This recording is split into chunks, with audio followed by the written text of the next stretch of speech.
In just a few weeks, this stadium in Philadelphia will host FIFA World Cup matches.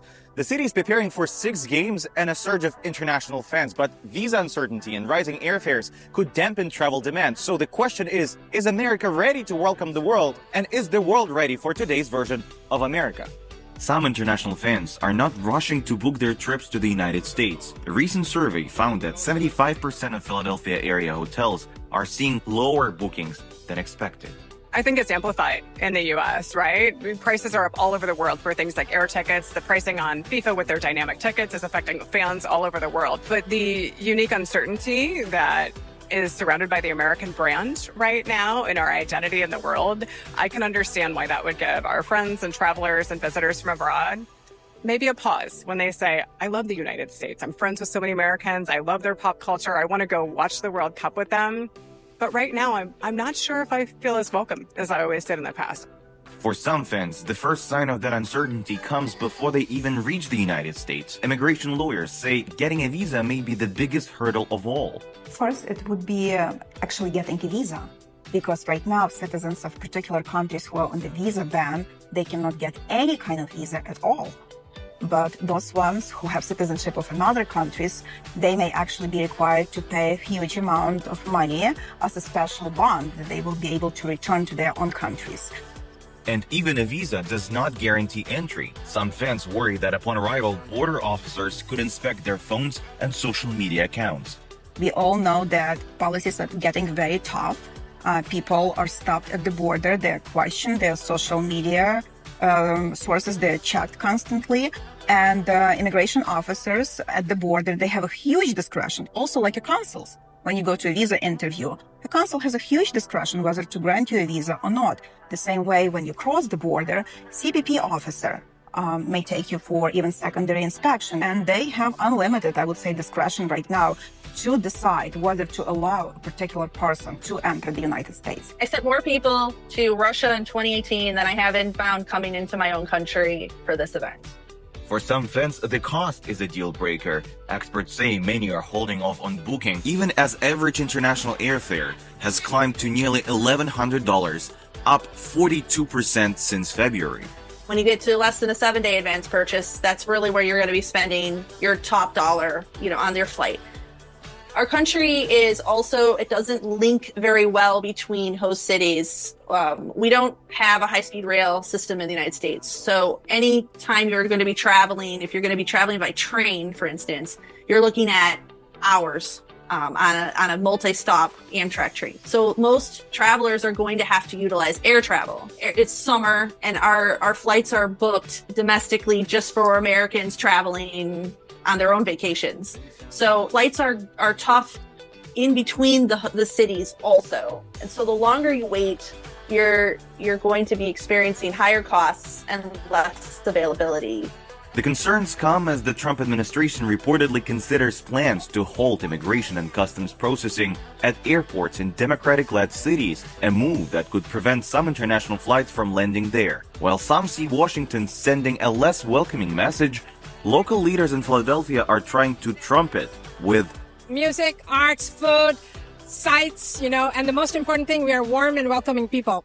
So you will have a fun time to meet us. We are very hopeful and we've rolled out the red carpet for them. And we want to assure them, regardless of what the federal government does, we, the municipality here, are going to be protective. We just passed a whole bunch of laws to not let ICE interfere with us.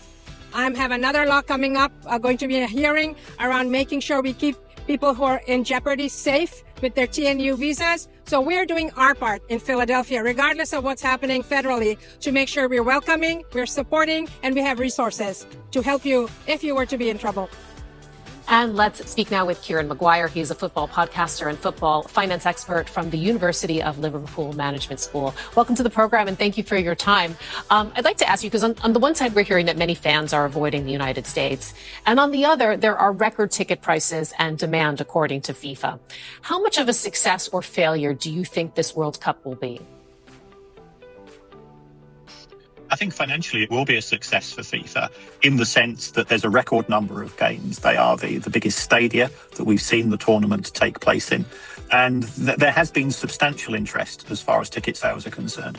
What is noticeable, that if you go onto the FIFA website today, there are still some tickets available. But what appears to be very intriguing is that if you go on to some of the big ticket resellers, they are now selling huge blocks of tickets. So it looks as if FIFA have underestimated the reluctance of fans to pay these high prices, and now they're trying to sell them through alternate means. So I don't think it's going to be as lucrative as FIFA had hoped.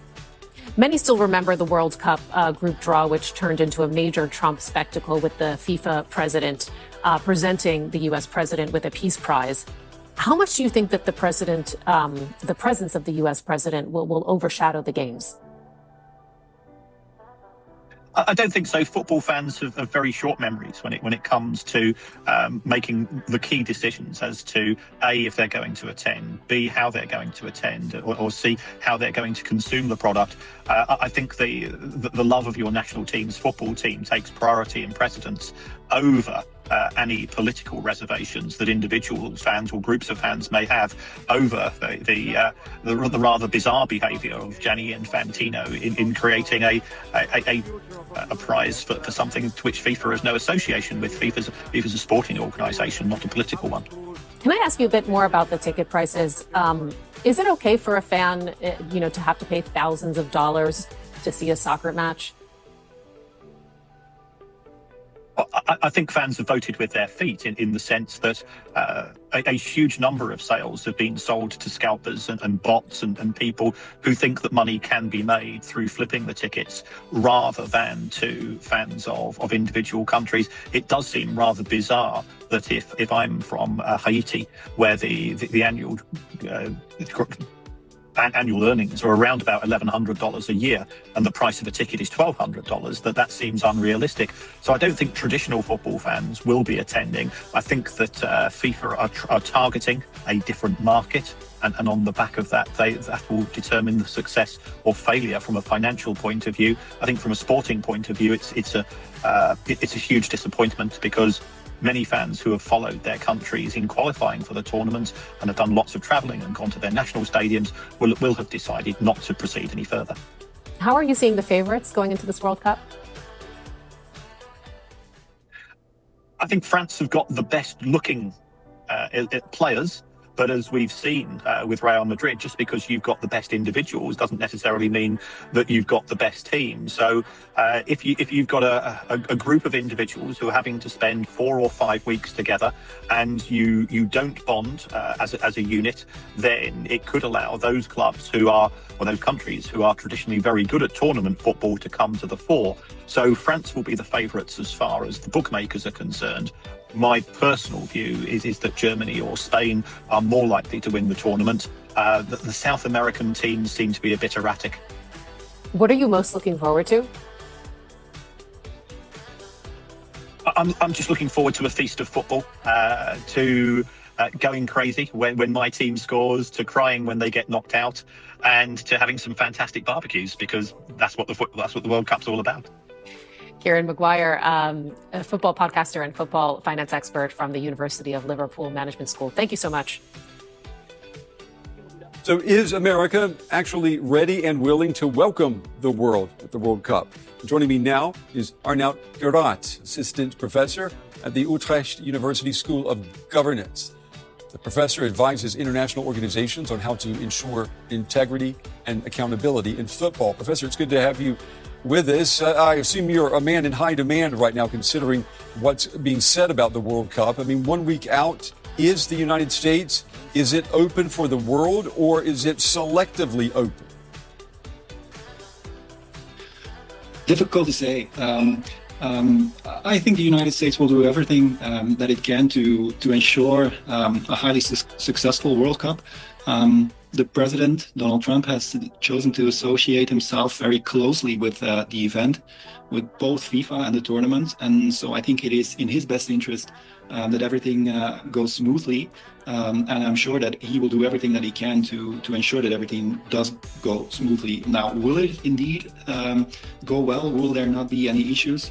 That remains to be seen. I mean, if there are stories of people, and lots of people having problems just getting into the United States, what do you think that's going to do to the energy around the World Cup? Well, if indeed it would be a problem for large groups of fans to attend the World Cup, and then we would see empty stadiums, that could potentially be devastating for the image of, on the one hand, FIFA and Gianni Infantino, FIFA's president, who has positioned himself as really the spokesperson, the central figure in this organization. So on the one hand, that will be devastating for them. On the other hand, it will be devastating for Donald Trump, President of the United States. Now, I'm highly doubtful that we will see very many empty seats in the stadiums. It's politically too important for the United States to not solve these kinds of issues. I mean, I know that the influence of FIFA is significant. But, you know, the power of immigration authorities in the United States, that's also significant. I'm wondering, in your opinion, do you think that FIFA maybe ignored the political risks when it decided to award the World Cup to the geographical area that it did? I'm not sure. I don't think so. I think despite the many issues that have happened within FIFA in the past, I think 3 or 4 decades even, a lot of corruption has been going on in the organization. That's not a secret. Despite all of that, there are still many professional people working in that organization, and they're kind of used to organizing the Football World Cup, even in politically challenging environments. So have they underestimated it? Thus far, I don't see hard evidence that they did, but who knows? We will still have to wait and see what will happen once the event starts.